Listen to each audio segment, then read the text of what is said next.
everybody this week is going to be talking about who got snubbed from this All-Star game. There's a name that sticks out like a sore thumb, and we're going to get into him quite a few times this episode, to be honest with you. But, Lou, I want to ask you this question. Since you started watching basketball, who's an All-Star snub all time? Somebody who either never made an All-Star game or should have made more All-Star games. Somebody you feel like didn't get the respect they deserved in that realm. So this actually coincides right when I first started watching basketball. Mm-hmm. And this guy, the guy I'm about to mention, he's made one All-Star game, and it was literally the year that I started watching basketball, which was Dwayne Wade's rookie season, 2003, 2004. But from that moment forward, or before that, he had never made an All-Star game. A guy that people called Silky, that was his nickname, is Michael Redd. If you don't know who it is by now. He was so cold.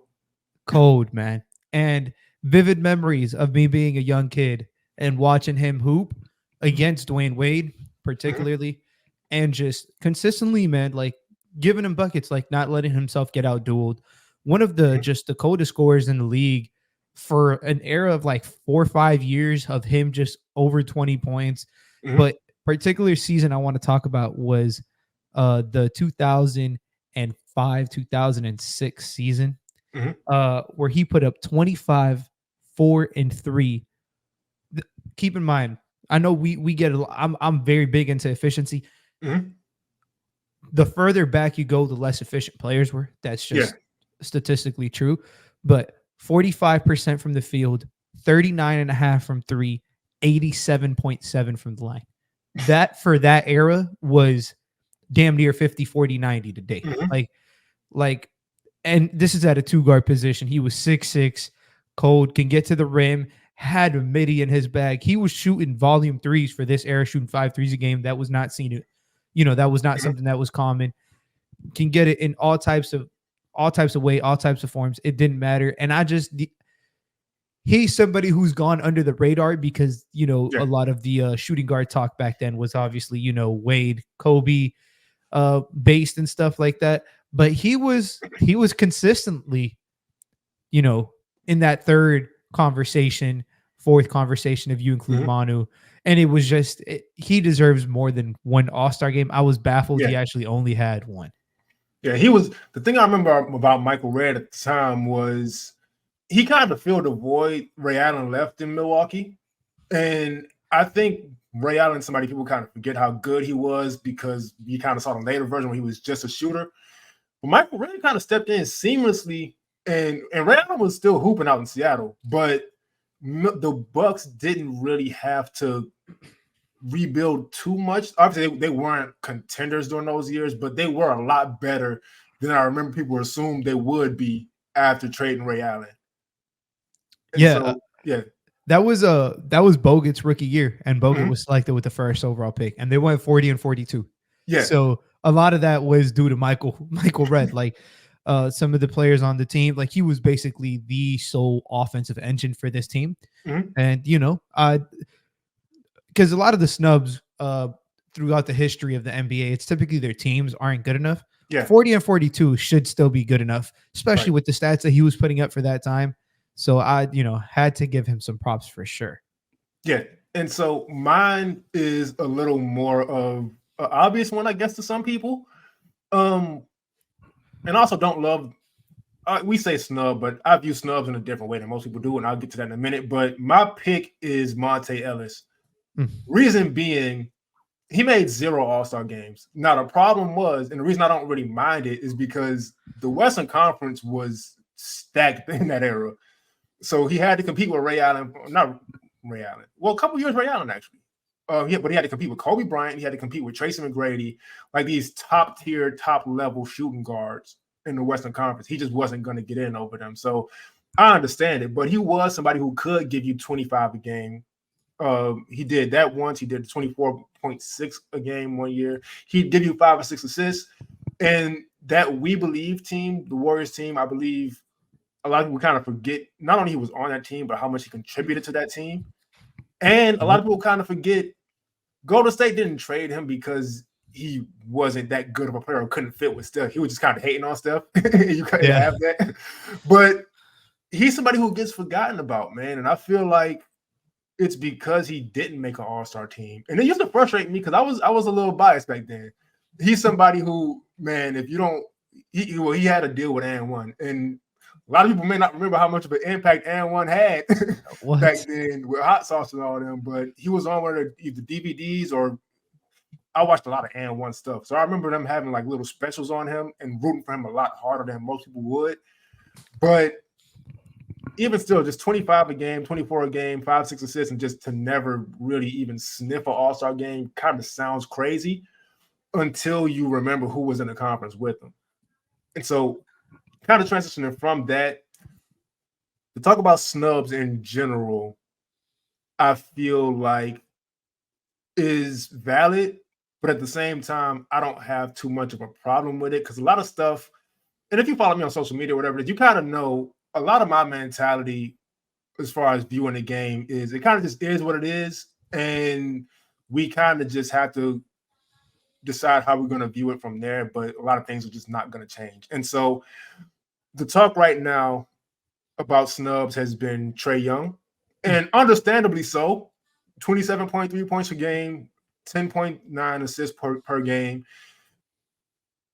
Those are all-star numbers. The Hawks, although they are on a 4-game win streak, hadn't been winning games, though. And there's talk of whether that should matter or not. As a fan, I don't care that much. But I feel like there's always going to be a disconnect between who makes teams and who doesn't. And a lot of that is, one, fans disagree with each other. So the fan vote with the starters is always going to be a thing.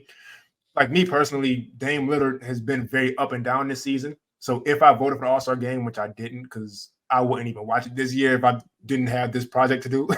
But that is a disagreement. But then fans and coaches, as far as the reserves, are just never going to see eye to eye. Because when we talk about the wins, I feel like it's a little unrealistic to expect basketball coaches on any level to really care too much about individual stats, individual impact, and all that stuff, especially if the team's not winning. Because especially in the NBA, where your livelihood is like, we just saw Adrian Griffin winning and still get fired because they felt like he couldn't win long term. So I don't think it's just in coaches' DNA to kind of ignore that. So I understand Trae's numbers, and I understand I would have probably voted him as an all-star. But I understand that aspect also. I understand all sides of it. It's just like you can't really expect coaches to prioritize individual numbers, and also they're game planning against these guys every night. And so their perspective on a player is going to be completely different from our perspective because we may be looking at these numbers or these big scoring games, whatever it is. And the coaches, I feel like if you can sit back and be like, well, all you got to do to beat this team is do this, do this, do this. Either take him out the game or let him run off his numbers and let him be, like they view players a lot different from the way fans do. So I don't think there's ever going to be a connect on that. So I understand the snub conversations, but I just don't really participate in them because I understand all sides of it. Yeah, it's a thin line to walk because that's kind of what everybody wants to talk about, and it to a certain point, like you said, I get everybody's perspective. Every year somebody's going to get snubbed. Mm-hmm. To be honest, now more people are getting snubbed than before just because there's more talent than there used to be, just in general across the league. So, and like the roster for the All-Star game is not expanding by the means of it. So it's more talent, less people to pick. So it's like, some people are going to get left out. I'm pretty sure some of these snubs, I don't tend to react to the snubs right away because some of these players, just natural course, NBA injuries, yada, yada, they're going to get in. Yeah. Obviously Trae is like the biggest name currently, but Trae's going to get in, guys. There's people that are injured or that are going to get injured that are not going to be able to play, and he's going to take their spot. And some of these people that are injured, they just give him the spot because they're like, look, you were injured. We're going to give you the accolade anyways. Yeah.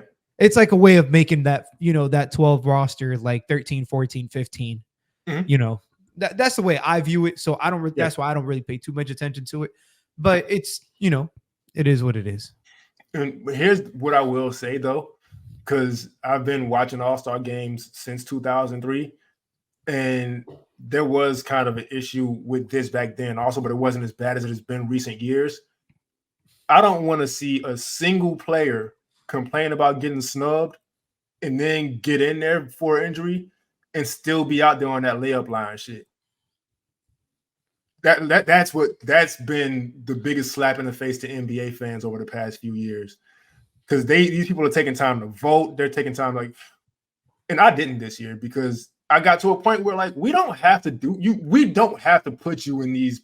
And I understand like there's NBA fans do have a sense of entitlement in some sense. But at the same time, like if people are taking time to vote for you, and this is like an everyday thing, you're pushing vote. And then if you don't get in, you complaining and all this stuff. Like I'm so tired of seeing guys 1 year complain about not making the All-Star team and then make it the next and give the fans nothing. Like you can go out there and like the thing is like we're watching, and it's not like back then where the only time you could see these players together was the All-Star game, to where like, all right, you know what? T-Mac and Kobe are on the same team, Western Conference All-Stars. I'm loving this. I don't really care what's going on. This is crazy to me. It was like collecting Pokemon cards kind of back then.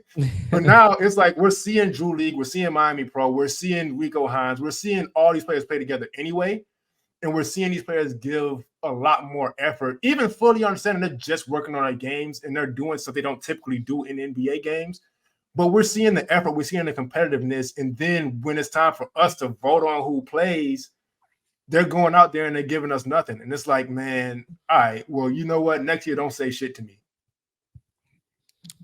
Bingo, you hit it on the head. Effort level is a problem in every All-Star game. Basically, like I don't want to say every, but like 90% of them recently have just been really bad. I think the best year was the recent year where they added the 24 after. Score, the target score. That was the best All-Star game in recent memory, at least from my perspective, in my opinion, in terms of competitiveness, people wanting to like give it something. And, you know, besides that, it's more like you said, it's more like for like I feel like it's for the younger generation just to get to see the players together. But you know, like there's players who have publicly said that they don't want to be All-Stars. Like they'd rather take the time off. So, that's not a good look for the league, but it just goes to show like, you know, some people just don't want to waste time. Yeah. And if the players feel like they're wasting their time going to the All-Star game, imagine how certain fans feel who are like diehard. And like, this is probably, you know, the only chance you're going to get to see, like you said, Giannis and Curry play together, etc., whatever it may be. And, you know, they're just not giving it their all. It's kind of unfortunate, but it is what it is. So look, I'm gonna watch this year because like we're gonna have to talk about it. But man, give us something. And imagine like back when All-Star weekend, when All-Star game always landed on Valentine's Day, and people made that sacrifice to stay home and watch it together. Like, man, you want to talk about ruining somebody's day? Relationships, man.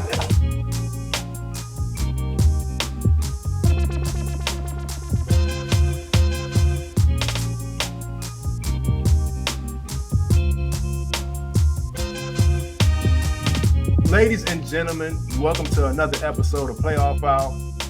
I'm Kenny Spence. I'm here today with my guy Lou. Lou, how you doing today? Oh man, it's a great day, man. Another great day. Anytime we talk basketball, it's a great day. So it is what it is. Yeah, man. We just watched the Clippers not even dominate our team, but just kind of do what we expect them to do, because the Clippers right now have won 25 of the last 30 games. Crazy. They're not a topic today, but it's just like I had to mention them because that's nuts. But we're going to get into the first team.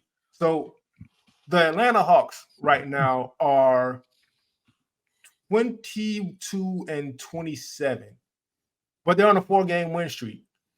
A lot of speculation of it is like Trae Young's kind of responded to not being an All-Star. I don't know if that's necessarily true because he's been kind of hooping all year, really. Mm-hmm. But I think the Hawks are kind of starting to get stuff together finally. They've just beat the Warriors. They beat the Suns in this stretch. They're not beating little weak cupcake teams. Like they kind of look like they're turning a corner in a sense. Which teams the seasons have ebbs and flows, so I'm not going to read too much into it. But what have you seen from them so far, Lou, that you kind of have things to kind of point out? It feels like some people are making some sacrifices on that team. Mm-hmm. They're letting other players shine more. Even Trae has his the playmaking while it's still there. He's gotten off the ball a little bit more, letting other people create, and it just feels like they're just hitting a stride. A lot of rumors surrounding this team. Like, let's be honest, guys, like the Bogdanovich, the DeJounte Murray stuff. It is what it is. They're rumors for a reason, but it impacts players. It impacts how they play. It impacts how they want to be perceived in the national media for whatever reason it may be. But they've been turning a corner. Their bigs are healthy. Yeah. And dare I say they have they have the best 48-minute rotation in basketball at the 5. I don't think it'd be crazy to say that, man. Like a Kongwu and Capella, everything that they do, aside from just, obviously rebounding and like guarding the perimeter, their ability to start playing together. Jalen Johnson's development, who's my fucking goodness, is he? Atlanta got themselves one right there. Yeah. Bogdanovich fully just accepting the 6-man role. Sadiq Bey providing good minutes for him. DeAndre Hunter taking a step back, whether he wanted to or not, I don't know. I don't speculate on that, but he has taken a step back, and it's allowed the team to kind of flow a little bit better. Yeah. Things seem to be hitting on all cylinders. And the first thing I think about with this team is they should be better than what they are. Like, yes. The talent on this roster, it's, again, Trae, super talented. DeJounte, super talented. Jalen, up and coming and already super talented. Capella, we know who Capella is. How many teams has he headlined as a big, being first lead back in the Harden days in Houston and stuff like that? A Kongwu coming into his own. DeAndre Hunter, he was a top 5 pick who hasn't busted. He's been very good. Bogdanovich, we know he is. He's a certified bucket off the bench. And it's like, damn, like, can they piece Sadiq Bey? Like, can they piece this together? Why is this not working? But recently it's been working, and you can tell when their offense is clicking, their offense is clicking. Like, they're very good offensively. It feels like, just, I don't know. It's one of those teams that I'm generally, sometimes I watch them and I'm baffled that their record is this bad. Like, that's the best way I can put it, which I guess I don't know who that falls on. I don't know where the blame falls on. I'm not going to point any fingers, but they should be better than this, is where I'll leave it at. That's how I feel personally. And it's been that way for a couple years. I don't really understand. Like you said, looking at their roster, I guess they've had injuries, and guys are coming back now. But even still, before the injuries, it's like this team is just a lot better than their record usually is. I don't understand it. I think people can kind of say what they want about Clint Capella, but I think him as a defender, interior defender, rebounder, and lob threat, I think that's like the perfect match for Trae Young. But who I really want to get into is Trae Young, because we can talk about the scoring and the passing. That's been there really since like the second half of his rookie year. We understand he came into the league struggling, but during this stretch, I noticed he's really competing on defense. Absolutely, and we've never seen that from Trae Young before. And that's what I always say about players, because this is a whole thing. I was probably going to say this before a different time, and I think this is just a perfect time to kind of bring it up. I feel like with defense, there's a little too much emphasis on measurements. I feel like a lot of times you hear people say, well, this guy's long and athletic, so he has all the tools to be a good defender. And it's like, no. And on the other hand, this guy's small, he has short arms, he's not going to become a good defender. But there's so much that goes into defense that has nothing to do with that. Those things help. Obviously, if you got long arms, you can slide your feet, yes. But a lot of defense is kind of just done and improved, like I've said before, in the film room. Just knowing guys' tendencies, knowing teams' tendencies, really being able to execute the things the coaches are asking you to do in these schemes. And Trae Young has been doing that, even not necessarily on ball. because he is very small. And it is, even though he can do all the things correctly, but like if he gets somebody 6'8", then it's just like not a whole lot he can do. But off ball, just being able to, and they've been throwing different things at teams. It's not only been just man to man. It's not just switch. It's not just drop. It's not just like they've been doing a ton of different stuff. And Paolo Banchero recently went on JJ Redick's podcast, and he brought up something I thought I had noticed, but he kind of confirmed it for me. They had to go away from trying to target Trae Young because he was doing such a good job of hedging and recovering and closing out on who he left when he hedged. And it's like, I don't want to let that just go by and not give Trae Young credit for it, because I feel like his defense has obviously been his Achilles heel his whole career. And I'm not going to just assume this is sustainable because this is a pretty new thing, but I do want to give him the credit and the acknowledgement for really competing on that end and doing a good job lately. And the team's benefited from it. As we said, 4-game win streak right now. Yeah. I think Trae's always had good lateral quickness. Yeah. He's always been very shifty, and he, for as thin of a frame and small as he is, he bodies up pretty decently. Yeah. Like he has a strong foundation, a strong base, but sometimes it just comes like when a player is that smart offensively, like their IQ typically translates to defense. Yeah. It's just an effort thing sometimes. Mm-hmm. And it feels like he's been more in tune with that side of things. Maybe the snub did get to him. Mm-hmm. Maybe it didn't. It's just speculation. Who knows? But he's, I haven't been the biggest Trae supporter offensively. Sometimes I think he is a little inefficient, and it does tend to hurt the team. And defensively, we know his limitations. But even as somebody who isn't the biggest fan of some of the things Trae does, I can acknowledge, and I will fully acknowledge, his defense lately has been very good. His efficiency offensively has ticked up, which has been my biggest critique with him. And he's playing. I don't want to say this is the best basketball he's playing, but it's arguable. Like it's really that arguable. And it's not because of the stats. It's literally just impact on the game. Yeah. That's how I measure it. And lately he's been impacting the game, like you stated, not just offensively. You mentioned the 20, 27, and 11 basically that he averages, but it's more than that. It's the willingness to come off the ball, to let DeJounte handle, to let Jalen Johnson handle, we know the kind of shooter he is. We know what he does defensively. His hedging and recovering has been crazy, even dating back to last year when we played them in the play-in. Mm-hmm. Like we play him 4 times a year, so we get to see it often. But he's done a very good job of not getting picked on, and the team, it feels now with Jalen getting added into the mix instead of a guy like John Collins. No discredit to John Collins, it's just it's a different style of player, different build, whatever it may be. But it feels like they're a little bit more connected defensively around him, and they can pick up some pieces because, like you stated, Capella's also been healthy this year. A lot of things are falling into place for this Atlanta team, and I would bet a lot of money that they're not the type of play, like they're a playing team that can get real hot. Like they're not your regular ace seed with all this talent. So DeJounte Murray. Now, it feels like those trade rumors came out, and then he hooped a couple times, and the Hawks were like, you know what? Let's not even play around with this. He's not available anymore. We're good. Don't ask us about him.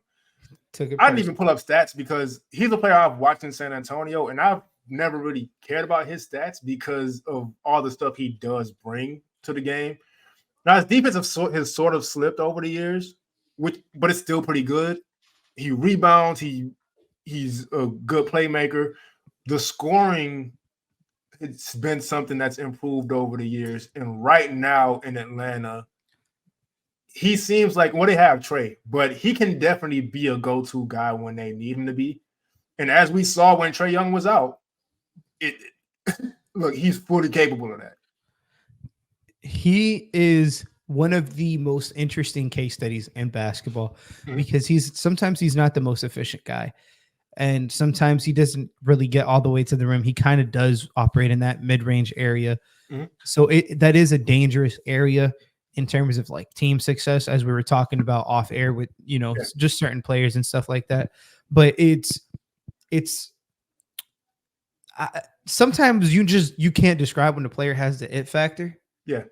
DeJounte Murray has the it factor. Yeah. Like he's and shit, we've seen it recently. The over the past like month, 2-game winners. Mhm. That's what I call the it factor. He has like that attitude that you just can't teach, like that chip on the shoulder that you just can't teach. You can't either you have it or you don't. You can't Yeah. really like put that on somebody. His ability to want the ball down the clutch is second to none. Recently this year, it's been elite. And he's done so much offensively for this team. His playmaking, when needed, has been just as good as it used to be, if not even better. He's improved. And I do think it's funny. As soon as his name was brought up in that trade room, he was like, oh, this is what I'm going for? Nah, y'all disrespecting me now. And like he just came out there and just started tearing everybody a new one. And I'm here for it, man, because DeJounte's been truly the defense has slipped. I will, you know, if I'm gonna be critical there. He used to be a much better defender. We just saw Curry, man, Steph Curry, but Yeah. we saw that game recently and a lot of point of attack issues from him. But it's, you know, again down the stretch of that same game, who was it? It was DeJounte making like tough bucket to tie, send it to OT, and then in OT. Driving and passing, driving and dishing, setting up dunks, like just doing everything offensively for that team. He's been on one.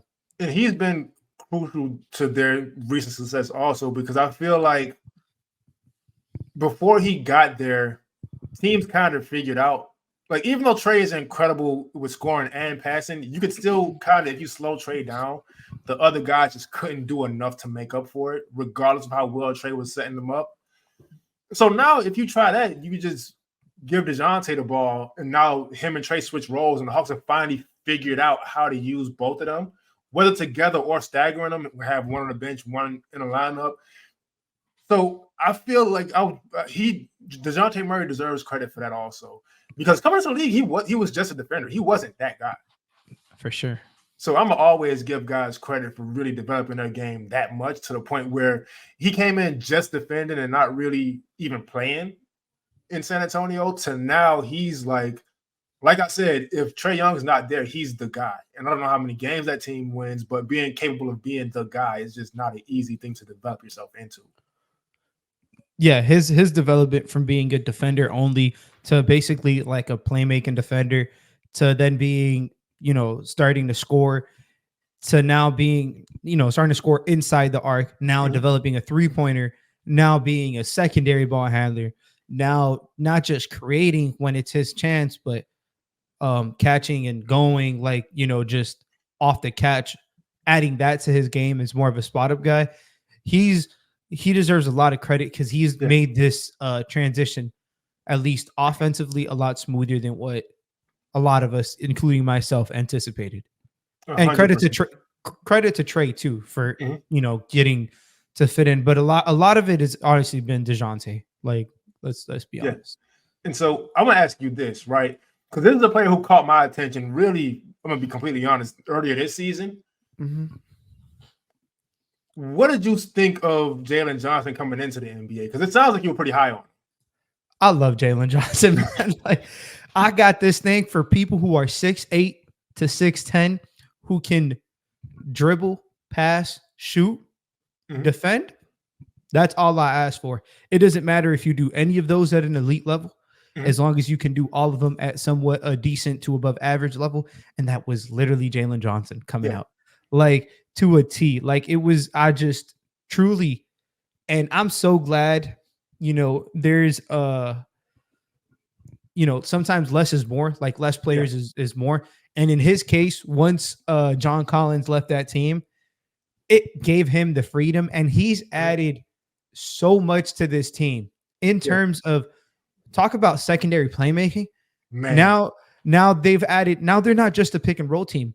Now he can do dribble handoffs, because, you know, Capella and Okongwu, that's not really their thing. Now he can operate in short rolls, because, again, Capella and Okongwu, that's not really their things. Like, he's added so many elements to this team, and this guy is 20. I believe he's 22 years old. Yeah, 22. He just turned 22. Like, insane. Like, they got themselves one. Defensively, we know what, I mean, you should know what he is, because he's a menace. And I would not be shocked. He's the type of guy who is going to be regarded very, very highly for years to come. He might not make an all-star game ever. I don't know. I think he probably will. But if his impact on the game, he's going to be one of those guys that like every championship team wants, not because he can score, but because he could just do, what do you need? Got it. I'll go out there and do it. And those guys are hard to come by in the NBA, and he's 22 doing that. So Jalen's tough for sure. So this is and we're not making player comparisons here, but you did hit the nail on the head because he does have the athleticism also. I think we didn't really touch on that yet, that John Collins had. So as a lob threat and all those things, he also has that. But to take John Collins out of the equation, who wasn't really working and also wasn't really happy towards the end of that stint, to kind of get him out of there, I could probably say that in a way that sounds a little more respectful, but to kind of like take him out of move on, to move on from John Collins and now have Jalen Johnson, who, like you said, can play make. So now it's not just Trae playmaking, it's not just DeJounte. You also have this option. And I think in today's NBA, that's kind of starting to become, or what should become, the standard. Guys at multiple positions who can play make, because like we've mentioned before, there's the Jason Kidd, Steve Nash type point guard is phasing out. So you kind of want multiple guys who can play make in a sense, because you don't have that one guy for the most part you can depend on the whole game. You have Trae, who's one of the best, but even still, we've seen in recent playoff series to where there's ways to take him out if you're depending on him too much with that. So I do want to give Jalen Johnson a lot of credit for being able to kind of fill that void in some sense. And I just got to respect him. I got to respect the organization for it.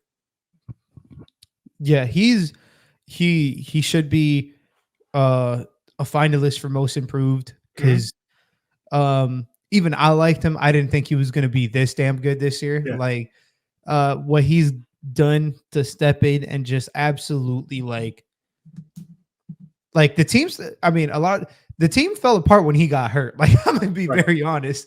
Like, as soon as he came back, it's like, oh, that's my release valve. Like, that's what we can get to when we're getting doubled off these screens. Yeah. A big reason. So per second spectrum, about like 2 weeks ago, because that was the time that I looked at it, there are 2 players in the league that are above everybody else when they get blitzed or hedged on pick and rolls. It is Luka 1 and Trae Young 2. A lot of that has to do, first of all, with their insane playmaking ability, and 2, with you got to have people around you to, when you release that pass to be able to do things for him. And in the case of Trae Young, Jalen Johnson just happens to be that guy. So it's been nice to see an added layer of also toughness, because he brings a lot of that. He brings a lot of like heart and passion to a team that, it's not no discredit to John Collins, but like you said, like the chemistry issues, they were apparent. Like, he clearly wants to be here. He wants to be with this team. That's what it looks like. And you can tell on the floor every time he's out there. Yeah. So, man, the Hawks may have a record where they're under 500, but like we mentioned, I don't think that's indicative to how good the team actually is. And they're starting to really show that now with this 4-game win streak. And so I'd say kind of look out for them. You know what I mean? Like, they're not championship contenders. I'm not going to sit here and make that prediction, but they are a good team. And sometimes a team's record doesn't state how good they are. And that's a clear-cut case up there in Atlanta. Yeah. This could very easily be a team that knocks off somebody that you were not expecting to get knocked off. Right. Like they did a few years ago. Like they did to the Knicks. I'm just saying, be careful again, New York. Like, theoretically speaking, because they might play. It's just they've been very good. And just real quick, a player that I know we're going to transition, but a player that I feel like deserves a lot of credit is Mr. Okongwu. I know absolutely. I've mentioned him a couple times, but talk about developing your game. Now he's spacing out to the 3-point. It's not even the fact that he's shooting them like good. It's the fact that he's willing to do that. So now they're playing him and Capella alongside each other, and those lineups are working. It's the switchability that he's able to provide as a 5, completely changes the look from Capella mostly being at the level or in drop. It just it gives your defense some little versatility to it, to a team that, you know, we've stated, you know, some of their size deficiencies up front and not having the best defenders around. But it's like I believe they're plus, I just want to get this right. Yeah, they're +2 with Capella and Okongwu on the floor. Like you like Yeah. in today's NBA, typically, like that shouldn't work. Right. But defensively, they're 70th percentile. Offensively, it doesn't matter how bad they shoot because they're shooting really bad, but they are 98th percentile on offensive rebounding. Yeah. Like that's what they do. Like they can, all right, we got to get this one in the mud. We can play big, you know, Yeah. and it is what it is. And a lot of credit to Kongwu for being able to play that 5/4 spot for him recently, because he deserves it. And just real quick, I don't have too much on the Congo, but I do want to like kind of touch on the shooting also. You're absolutely right. I do want to point out also the threshold for people being able to make shots, and we both know this, it shouldn't be 38, 39, 40% from three. It's as long as you can make the team have to respect you and kind of have to sacrifice that little space inside the 3-point line to kind of get out to you. That's all you really need for now. And I feel like Okongwu is starting to get to a point where he's making teams make that adjustment. And you've already kind of touched on how scary that can end up being if it's him and Capella out there together with their rebounding ability and what they do for the defense. So, man, you touched on it pretty much, but I just want to kind of reiterate on it. If Onyeka Okongwu can really start knocking shots down in a sense at, let's say, like 35% from three, it could get tough for teams guarding this Hawks team. Yeah, the lineup of Trae, Murray, Bey, Okongwu, and Capella is +24 in net rating.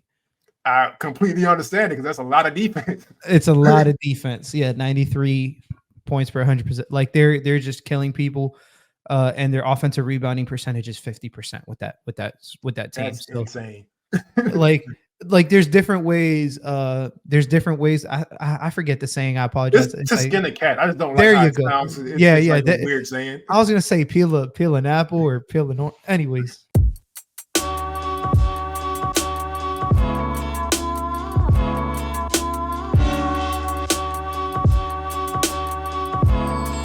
The Golden State Warriors. I understand they've struggled this season, but I never bet against the Warriors. And what I'm about to tell you is a huge reason why. Did you know that since Draymond Green came back to the Warriors on January 15th, they're leading the league in points per game at 127? Gotta love Draymond Green. like for real. We can have a whole Draymond Green show one day because he is fucking sensational. Like there's no other way to put it, man. He's literally like the little engine that could, like, because he's undersized. He's not athletic. Like he's not as athletic as some of the people who are undersized. He's a little bit older now. Just awareness, knowing where everybody's at all times, offensively and defensively. Responsibility on the high post. Now he's shooting the 3 ball more willing to shoot and knocking him down. Exactly. And it's just he's, you know, like a player, he's always a step ahead. Always. It doesn't fail. And even when he like messes up, you can see what he was seeing. Yeah. And somebody just made a great play. But he deserves every bit of credit that he probably doesn't even get. He deserves that and then some because he's been sensational. And to your point, as long as he's on this team, you cannot count this team out. Point blank, period. If him and Curry are together, we'll touch on Clay a little bit. But if him and Curry are together, by all means, like I'm not counting them out ever. Because man, and we touched on it in the episode where we did the draft for current players and their legacies and all that stuff. His impact on, and again, I'm not giving him credit for Steph because Steph is Steph. but that yin and yang of, and Steph is an incredible defender. Now, it's not even like, I'd say the past couple of years he's been a pretty good defender. I was watching him in that Hawks game. He's just great on that end. But Steph has always been a very smart defender. Yeah. Like I said, like typically if you're smart on one end of the floor, yeah, the difference is Steph is about 6'3", and he can kind of guard up. Obviously, he's not guarding the biggest people, but again, just his ability, him and Draymond's ability to communicate on the fly and know, all right, I got to hedge and recover, or oh, I got to peel switch over here because I see that they're trying to get to me, or my guy's coming from the corner, so he's gonna screen. Hey, you go up there and I'll take your guy on the wing. Like that unspoken communication. Yeah, man, that's 10 years plus of playing together. Like, it's a decade plus, and it's something I kind of touched on in a previous episode, but I didn't really fully go into the detail like I wanted to because we had so much to talk about. Steph and Draymond are linked together in ways that a lot of people don't even realize, because not only did they kind of come in together and come up together, they both, and credit to Steve Kerr also, they covered up each other's, I guess you could say, deficiencies, quote unquote, at the time perfectly. Because remember, they both came in with a lot of questions about what position could they play, right? So with Steph, back then, that was still, Steve Nash was still with the Suns, put it that way. I think Jason Kidd might have still been with the Nets at the time. Like, that was a very pure point guard league. Steph Curry comes in, taking all these shots, averaging almost 30 in college. Incredible stuff, but 6'3" at the time, a lot smaller. There's a lot of questions about him, and that's why he fell to number 7 in the draft. Draymond, same thing. He came in kind of overweight, which I never understand why. That's a big deal for somebody who's young. Obviously, they can lose the weight, but he came in kind of overweight, undersized. Is he a small forward? No, he's not athletic enough. Is he a power forward? No, he's too small. But they end up together, right? And they make up for each other perfectly. And I'll give this example, right? Because the talk a lot of times is about the Timberwolves passing up on Steph in the draft. And the Johnny Flynn pick, I can't explain. I'm going to be honest with you. I loved Johnny Flynn in college, but I don't know why you would, like, even though they drafted Ricky Rubio and Ricky Rubio wasn't coming over yet, you knew he was going to be your point guard. I don't know why you would draft another one right after him. But looking at that roster at the time and looking at that team system, I'm not going to say they made the right decision because Steph Curry is Steph Curry. But I don't know if Steph Curry fully becomes Steph Curry in Minnesota, because Al Jefferson was coming off of his best year, which I think he averaged 20 and 11 or something the season prior. And that was a very slow, low post, in the mud team. And so if you coming in as Steph Curry thinking you about to ignore Al Jefferson in the post and shoot a transition 3, Flip Saunders wasn't having that, or whoever the coach was at the time. Absolutely. And so that wasn't really going to work. But he goes to Golden State, and now Draymond can take that playmaking responsibility that people didn't really know Steph Curry could have. And Steph Curry takes the shooting, obviously, that Draymond has had up and down throughout his career. And you have just this perfect marriage of players who were kind of, I don't want to use the word misfits in a sense, but definitely counted out for things that they obviously covered up for each other. And now you see it.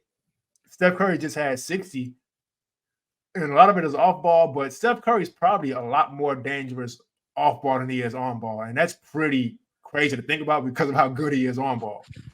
It's literally, he is so good off ball that people forget how good he is on ball. Right. Like, I've had this discussion plenty of times with one of my dear friends who is a Steph Curry hater. Man, I don't know how that's possible at this point. He's a Chris Paul fan. Oh, yeah. Can't blame the guy. Yeah. No, but realistically, like, he's like, Steph isn't that, he's not really a point guard because he can't facilitate and this and that. And I'm like, before Steve Kerr got there, obviously they didn't win a ring, but they were a pick and roll offense. Yeah. And we know what Steph was putting up 8.5 assists in this pick and roll offense. Was that for the betterment of the team? No. Like, honestly, Like he's so damn good off ball that you're right. He's not just your regular point guard. He is unlike anything the NBA had ever seen. Right. Like he's truly one of a kind. And we still 35 years old. He just scored 60 points at 35 years old. And this is no discredit to what Kobe did in his last game. This is no discredit to what LeBron's been doing. But this is crazy. Like, this is not normal. Like, just because these other players have done it, this is not normal. The way in which he interprets space on the basketball floor is damn near second to none. Right. 100%. His ability to read and react, screens, off ball, screens with the ball in his hand, just gets probably has one of the fast. And I'm not cutting you off. I'm going to let you get right back to it. But I did want to kind of put this in there as a pick and pop threat. He killed Atlanta in that pick and pop last game. Crazy.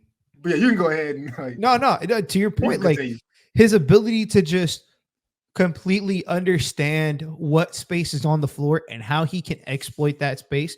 Credit to Draymond for getting it to him in that space. Mm-hmm. Credit to Steve Kerr for creating this offense that was not traditional whatsoever at the time. It was frowned upon. The Mark Jackson firing was actually very frowned upon by a lot of people, I remember at the time. And just to what they are now this year and to what they're doing now this year. And Draymond still being a crucial part of this team. Steph still being a crucial part of this team. And Kenny, I just got to lob this up to you because I know this is your kind of player. And I'm trying to make it easy for you. Jonathan Kuminga now trying to get incorporated as a part of this team, like future of this team. Like we talked about the past, talk about handing the baton to Mr. Kuminga. So I understand, like, we've praised Steve Kerr a lot so far in this segment, and he deserves it. I'm gonna be honest, he deserves it. But they all are also typically when we put these shows out and we put these clips out, fans of these teams watch and they have their own opinions. So let me just say, I fully understand people's frustration with Steve Kerr at the same time. He makes a lot of weird ass decisions. And one of the weirdest decisions he's been making not as of late, because he finally fixed it, but just not giving Jonathan Kuminga that opportunity. And Jonathan Kuminga's last 8 games, he's been playing, he's had the opportunity, 24.6 points per game, 6.6 rebounds per game. It was like he could have been doing this whole time.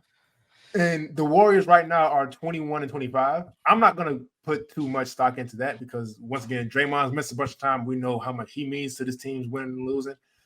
But now you got Jonathan Kuminga, who can also really be a threat out there. Yeah, since he's been a starter, full-time starter since December 14th, 18 points on 58.4 37 and 77% shooting. Man. 58.4. That's the number. The 37%, that's great. The fact that he's able to do that. He's not a high volume 3-point shooter. Right. But in the space that is this Warriors offense, his ability, and I'm so happy that they're letting him just like, it felt like he's been on a leash the whole time. And they're like, fuck it. We need you. Like literally, like it got to a point where they're like, we don't know what we're doing. The start of this season was not pretty. And they needed him. Halfway through December, we heard the rumors, Steve Kerr's not giving him enough this, enough that. Like we started hearing the bickering. Are they going to trade him? Are they not? They still got Wiggins. And this isn't no shade towards Wiggins, but Kuminga took his spot, man. Yeah. And I don't want to say took it like they gave it to him. He earned it, man. It's earned. Like it earned, not given for sure. His efficiency is what drives me so crazy for a guy as young as he is. Yeah. His athletic profile is he is a top 1 percentile athlete in the NBA. For sure. I feel like that's not even crazy to say. His ability to handle for his size and create his own shot is crazy. His ability to read closeout defenders, read space, back doors, make himself available. Like he's doing all this now, and it's adding a different layer. So like you said, the record, that it doesn't mean shit to me. Like, you don't. Again, Right. this is a team you don't want to play. Right. In my opinion, like, we're Mhm. talking about two teams that are in the play-in right now that are more talented than what they're playing or what their team record indicates. Yeah. And Kuminga has been on a fucking tear. And so I've always liked Jonathan Kuminga, but I will admit he is exceeding my expectations. But it shouldn't surprise me as much as it does, because it's not only just what he does individually, it's how it fits with the team. Like, no, he doesn't shoot a lot of threes, but you got Steph Curry out there. You got Draymond is knocking threes down again, which is also kind of underrated with this Warriors team. That's what I'm saying. Like, look, their record is their record right now. They're under 500, but don't think for 1 second they can't turn this thing around. Like, we've seen them do it before. And so you have Draymond with the playmaking and being able to knock threes down again and all this stuff. You got Steph as Steph. Clay we'll get into in a second. I'm not too worried about his shooting, mostly because a lot of that is just he takes weird shots lately. He must be in his head or something. But if Clay is to kind of get his shot back, Steph Curry is Steph Curry. If Draymond's still knocking these threes down, and now you got Kuminga in the paint / mid-range space, being able to do what he's been doing recently, I would look out for the Warriors. Yeah, and talk about a team who has done an excellent job of drafting and developing their players. Yeah. Almost this entire team is literally just homegrown and developed. And not only is that the case, they went out there this year in the draft and they absolutely nailed their 2 picks. Man, look. I was not the biggest fan of Brandon Podziemski. He has shut me the fuck up. But it's what he's being asked to do that he's literally not being asked to do anything he was being asked to do in college in terms of creating his own shot. And I think that's perfect because that's where his weakness lies. He's not the most explosive, quick player, but he's really heady. And he's on a team that, like, this is what they like. Yeah. Every player we've talked about, they're really smart, operating into space, knowing when to cut, off ball IQ. Like, that's exactly what Podziemski is. He has fit right into this team. A fucking elite rebounder for his fucking position. Man. He goes up for every rebound, gritty as hell, just crashes relentlessly.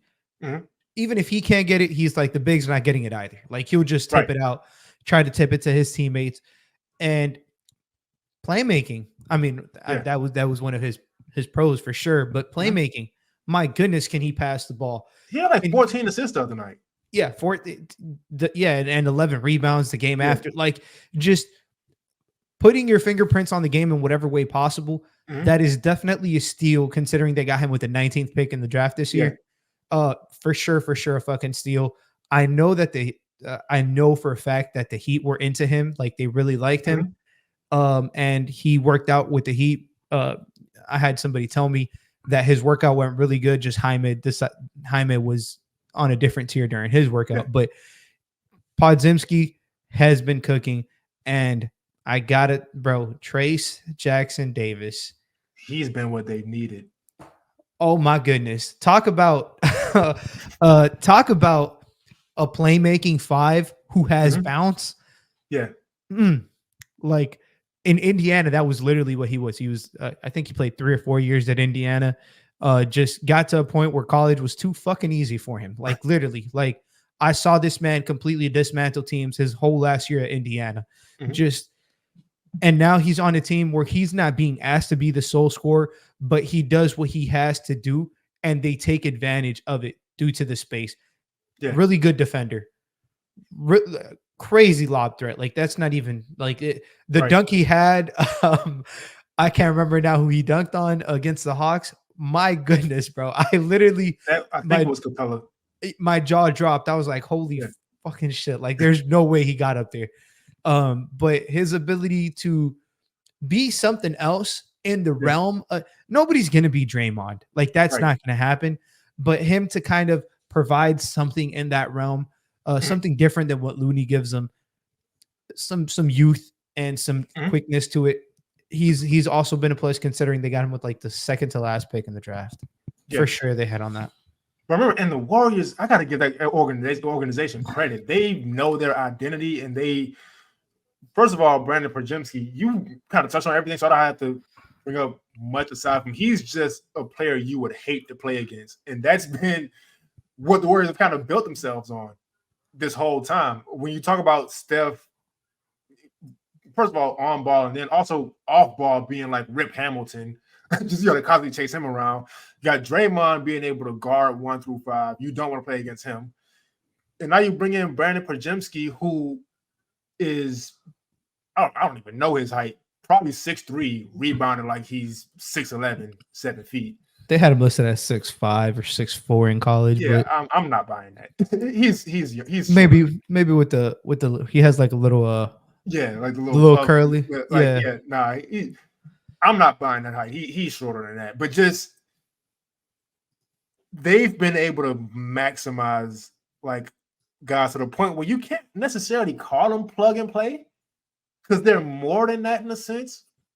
But it's kind of what they are. And then Trace Jackson Davis, I'm glad you touched on him because he's been what their prototype kind of center was when they were winning those championships. Being able to defend, being smart, being heady, being able to pass, and also he's bringing something. It's like a combination of, and I don't want to, because these are beloved Warriors, so I don't want to say this in the sense of he's as good as these guys, but kind of a combination of what Andrew Bogut and JaVale McGee brought during their different stints, as far as Andrew Bogut's IQ and the defense and JaVale's athleticism and being a lob threat. And I feel like as he develops, he can be really tough with this team. Now, the X factor on this team, and we touched on him a little bit, Klay Thompson. He struggled this year, which could be expected. He had 2 catastrophic injuries. I wouldn't have expected him to come back and be the same player he used to be. But it's kind of uncomfortable watching him because it's not necessarily like it seems like I said before, it seems like he's in his head. Like he's taking shots to where like he's open, but he'll pump fake, and now he's not open, and he's still shooting it. And it's just that kind of stuff has been why his shooting has slipped. I don't think shooting is a skill you never lose. Yeah. So it's not necessarily that he can't shoot anymore. It's the shots he's taking. It's kind of like, if I'm a Warriors fan, that's what frustrates me about it. Yeah, his shot selection recently hasn't really particularly been something that I've enjoyed. Like you said, it feels like he's kind of just forcing certain looks or trying to get himself into a rhythm. Yeah. He's not really driving as much as he used to. He obviously doesn't have the same quickness or whatever to put the ball on the floor, but when he resorts to just a jump shooting guy, like a streaky shooter, that's not what Klay Thompson was ever in his career. So it's probably an adjustment, not just for him, but for the team, because sometimes he, just as quickly as he can will you back into a game, he can take you out of one, it feels like. Yeah. Even though with Steph, you're not really ever kind of out, just obviously due to his sheer prowess of shooting and stuff. But he's been, the word I want to use is he's been frustrating this year. Yeah. To watch because it feels like he's already, I mean, it's pretty obvious. He's passed over the cliff after these 2 injuries, even though he was still productive when they won a chip. But now it's like he's forcing a little bit more than he was when he came back from these injuries. Yeah. And I don't know, this definitely feels like it's not for the betterment of the team. This has been his worst defensive year as well. Just, man, it's frustrating to watch. Yeah, and it's not, I don't even want to pile on him. I know you're not doing that either because we love Klay Thompson, but it's like even with, it's not like the looks aren't there. It's like he's passing up the looks and just taking more difficult ones. Exactly. Literally. And so I don't know if I'm not going to count him out either, because if he gets that together, this team is dangerous again. And I think that's like probably the most frustrating thing if you're a Warriors fan, not just Steve Kerr's decisions, because again, Steve Kerr makes weird decisions sometimes, but it will probably be that as well. Just knowing Clay still has the potential to light teams up if he takes the good shots when they're there. But I'm not really sure what's like going on with him. But again, I do believe in his ability to kind of get that together and to get this team rolling again. Because I think he's really, I don't want to word it like he's dragging them down because that's pretty unfair. But I do feel like he is. Well, I said it right with the first time. He is the X factor on this team at this point. So if he can get that together, then this team can really start rolling. Yeah, especially once Draymond's getting back. They're starting to get some rhythm. I wouldn't be shocked. It feels like a good Klay Thompson stretch is right around the corner. Yeah. And again, it's like this has been his worst shooting year. He's shooting 37.5%. Yeah, like it's that's not bad. It's just bad. That's just the bar that he set. Exactly. Yeah. It's not bad. It's just bad for him. Shit. A lot of teams would take 37.5% on like around. Yeah. I'm pretty sure he shoots like 9 threes a game. Around like 9-10 threes a game. Any team, if you're like, do you want this shooter? Everybody be like, shit, sign me the fuck up right now.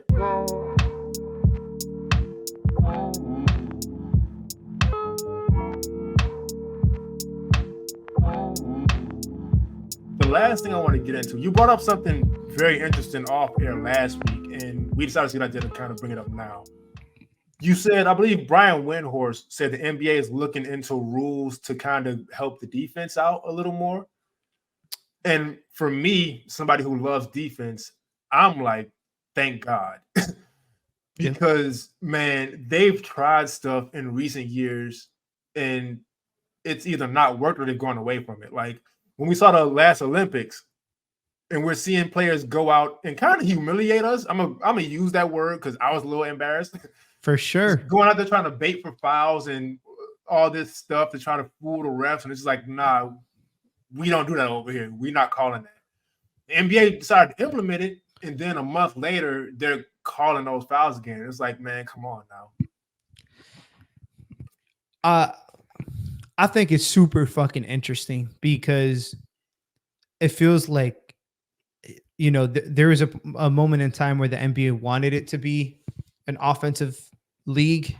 Yeah. And it feels like now they've tipped the scales too far that way. Mm-hmm. And they're trying to balance things back out. And I give them credit for it because recently I like the no hooking thing, even though, like you stated, that worked real well about a season and then it went back to it. Mm-hmm. It's the consistency in it because I'm gonna keep it honest, man. The EuroLeague games, they're really fun to watch. Yeah. Why? Because you're allowed to be physical. Mm-hmm. You're allowed to make them feel you on the other end. And you like there would be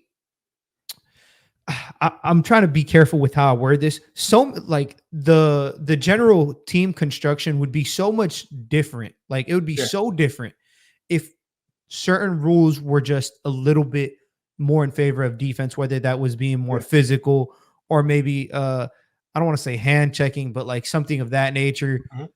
Or no foul, like no bait foul. Like a lot of things would change, and I don't think it'd be a huge change. Like it wouldn't be catastrophic. Like, players who take advantage of these rules all of a sudden aren't going to get to the free throw line. Like Embiid's going to find a way to get to the line regardless, just because of his sheer dominance. Mm-hmm. But it's going to change how certain players are viewed and valued in the league is how I'll put it. Yeah. And so I don't watch a lot of European basketball, I'm be honest with you, unless there's a player like I watched a lot of Wemby last year, for example. I'll watch then, but I do watch a lot of old school 80s and 90s NBA basketball. And the biggest thing that sticks out, and I hope these whatever new rules they decide to implement kind of bring this back, players were just out there playing basketball. And it sounds very simple, but like if Michael Jordan or Tim Hardaway or whoever got fouled, they really got fouled. They were trying to score and the defender hit them. Now it was more physical. It wasn't the way a lot of people make it seem, to where like, oh, it was like ECW out there. You could suplex a guy and it won't be a call. Like, it wasn't that, but it was more like, it was just guys out there playing basketball. It's like now, and I don't have a problem with it, because if you can exploit the rules and get to the line and make your team win, I guess. I'm not somebody who really complains about that a whole lot, but I do wish there was more of, like, let's say, not even just because I'm a Heat fan, but like a Jimmy Butler. Like, he draws a lot of fouls with it because he goes to the basket a lot and he's physical and he makes the referees have to make a decision. So I would like to see more guys have to draw fouls in that way, rather than just hooking a guy's arm and jumping, or like throwing their head back when they get. It's like none of that was happening back then. And that's my favorite part about that game, the games back then, because there was a lot of ugly basketball back then. Also, I'm not going to sit there and act like it was a perfect era. Yep. There was some nasty 75, 78 final scores back then. So they kind of maybe had to do a little something, but like you said, it's gone too far. Like, we got guys scoring 70 plus, and that's exciting until it almost happens 3 times in 1 week. And then it's like, all right, what are we doing? Yeah. It feels like it's only a matter of time. Like, back then, 10 years ago, somebody scored 40. You were like, damn. Yeah. Every night somebody scores 40 in the league. Every other night, at least. Yeah. Minimum. And it's not to say, it's not just the refereeing. It's not just what's being called and what's like there is a point, like, this is the most talented the league has ever been. Mm-hmm. Offensively, that is. And I want to say defensively too. Like, I'm gonna be honest. I think there's probably better defenders now than there was back then, because everybody now is having a guard in space all the time. Yeah. And that's not a discredit to defenders back then. It's just the way that you're on an island and you really have to have that skill. Yeah. It's just it's an era thing. You get what I'm saying? I think team defense now, having a guard 5 out, the communication, the amount of ground you have to cover as a team is a lot more than back then. That's completely agree. That's non-debatable, but it's just, they put a lot more pressure on the referees. And I wish some of the 50-50 calls, I wish they kind of went more towards the defense. I would not mind that anymore. Yeah. Just because it feels like everything. And to be honest, the free throw shooting kind of slows the game down. It's not what, like, people don't want to see that. Right. That at least not to that extent. And I'm not saying it's too much of it now. I think the NBA has gotten better. There was a point in time about like 5-6 years ago where there was a lot of it.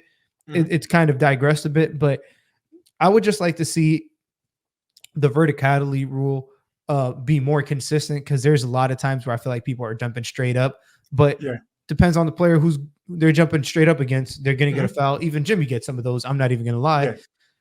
I just want consistency across the league. I don't want superstar calls to go to superstars all the time. Like, like, I just don't want that. Like, I want everybody to get the same foul call. Like, I think you said it literally the best. I just want them to play basketball.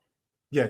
And I'm glad you brought the superstar call thing too, because that's something that's really ticked up over the last, let's say, 10 years. Because I watched a lot of, and I said this on social media too, like, everybody who likes basketball, and I'm not getting into the debate, but if you like basketball, you need to go back and watch some Michael Jordan games. Because people lying on his name and stuff, and I don't understand it. Like, you can like LeBron and Michael Jordan. I don't know why you had to like have that debate. Discredit one. That debate just kind of makes people just flat out lie on Michael Jordan. Like, he wasn't. Look, go back and watch Michael Jordan. But I brought him up to say, even with him, like, there were ticky-tack fouls getting called back then. Like, people act like it wasn't. There were, but those calls, Michael Jordan got called for those too. Face of the league for, even after he retired, face of the league for a very long time. He got officiated pretty fairly for the most part. I understand Magic Johnson made the joke at the photo shoot, you can't touch Michael, whatever. I watched a lot of these games, and Michael Jordan would get clobbered and be in the ref's face like, why wouldn't you call that?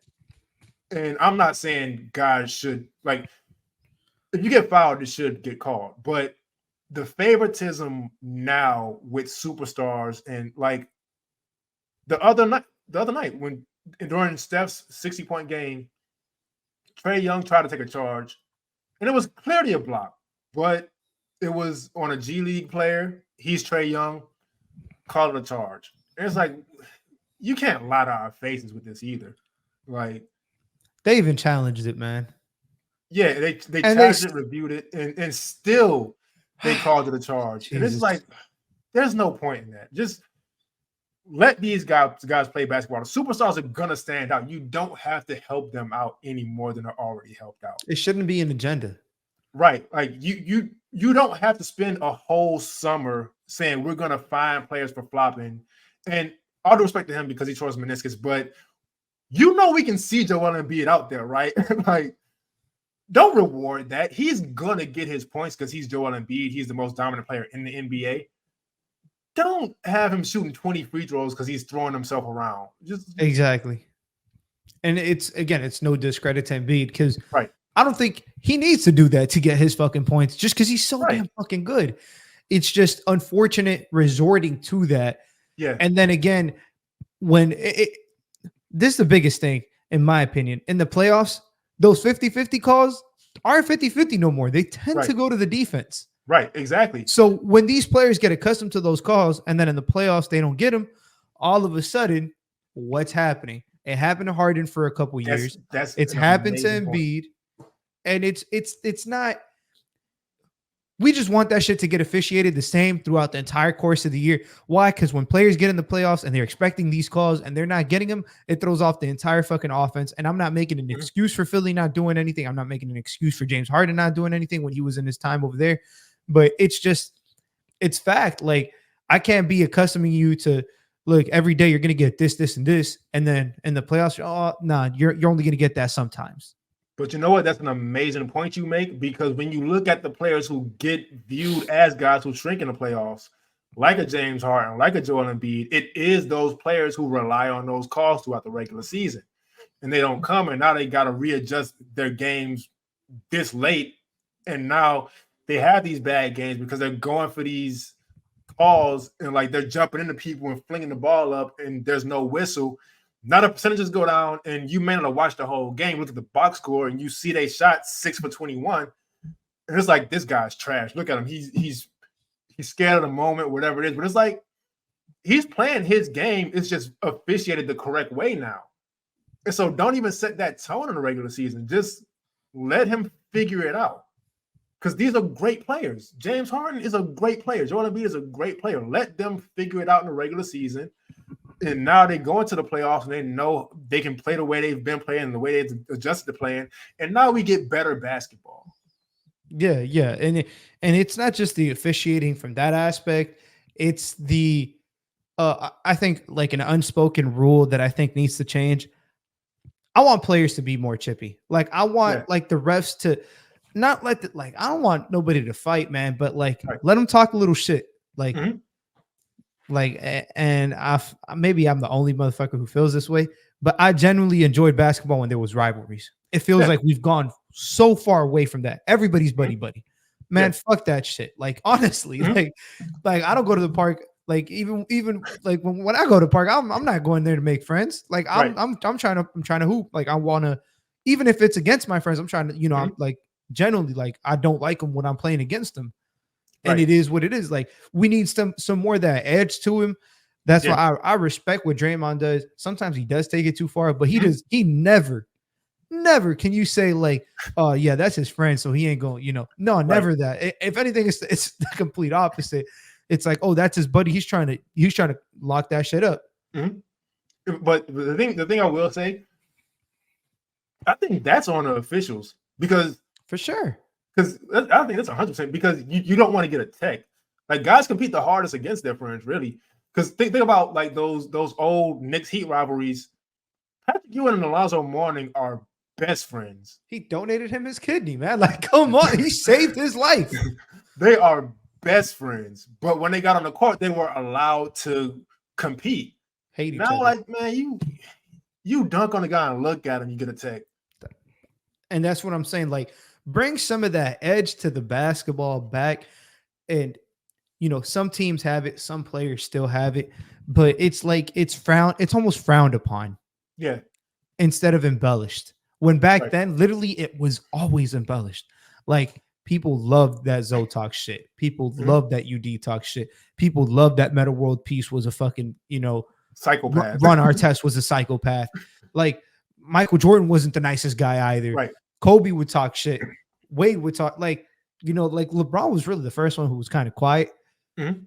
But it like we started seeing like just let them be themselves. Like Right. I don't want don't text somebody up because he crossed somebody over and taunted at them for a bit. Right. Like obviously if it's excessive and it's extremely disrespectful, by all means, we have to have there has to be, I'm not saying, you score on somebody and then you talking shit the whole way up, making Right. crazy gestures, like trying to provoke somebody. No, but Mhm. if you score on somebody, you can let them know. Yeah. Get back on defense. Everything's cool. Because like I don't. We sound like old guys, but I don't hate care. that. I don't But give a fuck, man.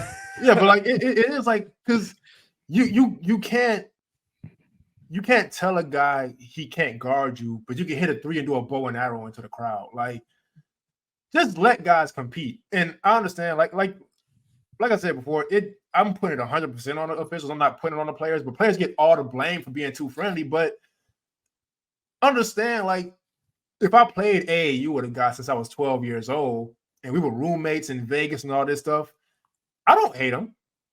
But on the other hand, he was ranked number 1. I was ranked number 2. We've been going at each other this whole time, our whole lives. No, if I get drafted to the Celtics, he get drafted to the Lakers. I don't hate him, but let us talk to each other. We got a lot of history, like the Grant Williams Bam Adebayo thing, to where Grant Williams used to bust Bam's ass in high school, and like they really, I won't say they don't like each other, but there's a thing there. Let that play out on the court. All the time. Like players get fined way too much. They're not going to throw actual punches. Let them talk. Even if they throw punches, man, just fine them for them. Like you're still going to make your money as a league. Like, I'm not saying we're going to come out here and have a brawl a day, but like that wasn't the case back then either. You just let players express themselves. And regardless, if you're going to fine them, it's still coming out of their paycheck. So it is what it is. Yeah. It's just being maybe a little bit more lenient. Like that whole hanging on the rim, you get a tech. Some of these hanging on the rims, like people are getting texts for, is ridiculous. Yeah, it's just protecting themselves. Yeah, it's just the officiating has to change. Not because people are scoring too many points. I would just like to see a more fair brand of basketball. And at the end of the day, I just want them to play basketball. Like you said it literally perfect. Yeah, because like I said, man, I watched these 80s and 90s games, and yeah, the game wasn't as developed as it is now. There wasn't as much skill, and the spacing was disgusting to look at. But they were allowed to compete with each other, man, and they were allowed to. I honestly, I can't say any better. They were really just out there playing basketball.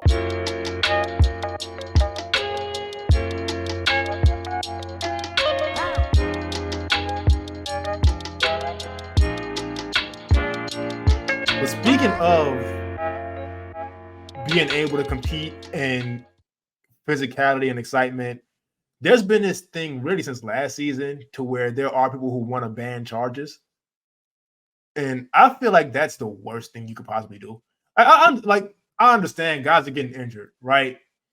But when you look at these plays, that's kind of on them for trying to dunk on people who are about it. Like all right.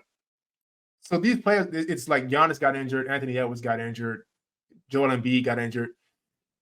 These are some of the best players in the league. And I understand you don't want those injuries to happen, but they know where the help is coming from and who's going to try to take a charge, who's going to try to block the shot. They're going for dunks. And I'm not blaming them for that. And you never want to see an injury, but you don't change that rule or get that rule out of there, because what happens now is smaller defender, like anybody under 6'8", just has no chances of low man now. Like, because they're not going to block the shot.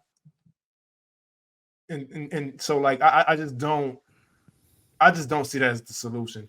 And the way taking the charge, like and I know from playing and you've coached before, like how much excitement, like taking that charge and getting that charge call, how much that shifts a game, how much it gets the crowd into it, it gets the team into it. Like you don't want to take that out of the game for real.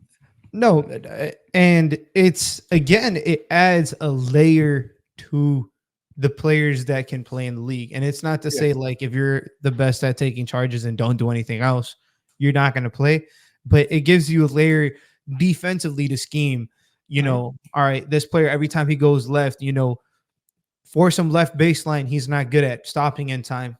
Try to take the charge, or, you know, just guard the skip pass this way. And it gives you different schemes. It lets different players be viable as Roman. Again, it just complete, like, it's unfortunate injuries happen. Injuries happen literally on everything, like everything and anything. In all sports, it's a high impact sport. It's like a high level of intensity sport. Like, we know what they're playing. Like, they're not, you know, they're not playing something that they're not going to get hurt in. Like, come on, like it is basketball. It's unfortunate, and it's unfortunate that the people who are the best tend to get hurt more. That's because they're always going into that trouble because they're that good and they can get they can keep getting there. But like, let's not talk about like there's plenty of players who played a good amount of time in the league and they never get hurt, or, you know, they're good with not getting hurt. Like, we can't completely tie the defense's hands behind their back and just say, if that guy blew by you and you don't got somebody tall enough to guard the rim, then it you know, chalk it up as 2 points. Yeah, it will make things so much worse. And the thing we like about this era is the defensive versatility, the switchability, and all that. And so, like I'm saying, man, if you end up with a 6'3" point guard under the basket and it's just he can't do anything about it, that makes the game so much worse. It makes the game so much worse. I understand wanting to protect players, but like at some point you want to protect the product too. Yep, literally. That's exactly what it is. Because if nobody can take charges, that just I feel like it's not even like that happens that common in a game. Like, most teams don't even average 1 charge a game. Right. But it just makes it all that more valuable. You get what I'm saying? Like, that 1 charge could literally, especially in like the playoff games and close games, that's the difference between winning or losing. That's 2 points that you probably didn't make, and an and one that's probably 3 points, and they could have came down. That's a 6-point swing just off of 1 play. Yeah, and it's exciting, man. Like, for sure. And you watch college too, so you definitely know, like, when a team is going on a run and they coming back and they knocked a few shots down, and then they get a charge. Happens, they get that charge, like the building explode. Like, man, look, I understand, like, people scared of injuries. That is not something you want to take out of the game. Like, and we just did this whole thing about the rules kind of taken away from the fun of basketball. Like, if you do that, like, you might as well just take away dunks and threes too. Like, in some sense, like, at exactly. Because if you usually say, well, if you shoot a 3, like, you know what, guys are still landing on guys' foot. Like, it's not safe. We should ban jump shot. If you try to dunk on somebody, you could land on them anyway. It's that you're jumping to. Like, it becomes too much. It becomes too much. Just leave that rule alone, because there's so many other things the NBA could do to increase safety that isn't even like the way players play. It's just the natural layout of the courts, like how close the fans are, the cameras are, how many like times people trip over that. Like, realistically, we saw Drew Smith this year completely miss the season just due to there having no space on the baseline when he came out after a contest. Like, don't ruin it with charges. Like, do everything else to not get players hurt. But like, charges, literally, like, it's like you said, man, it would be pointless. Like, at some point you got to protect the product. Yeah, and it's a crucial thing to the game, man. It's just too. We don't have to keep, and I understand, like, the basis of it is injuries, but offensive players have enough going for them. They have enough going for them. We don't need to make things even easier for them. Like, let's just leave that alone.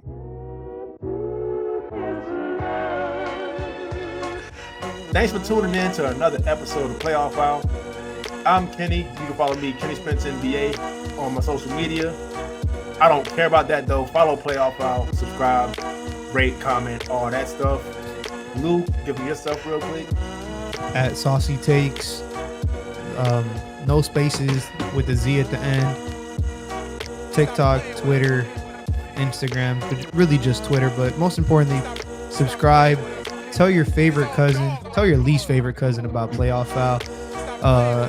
Whoever it may be, mom, dad, uncle, auntie, best friend, bus driver, whoever it is, please just tell them, give us a listen. It's greatly appreciated, and thank you guys very much, man. If you like the music throughout, that's my brother Devin.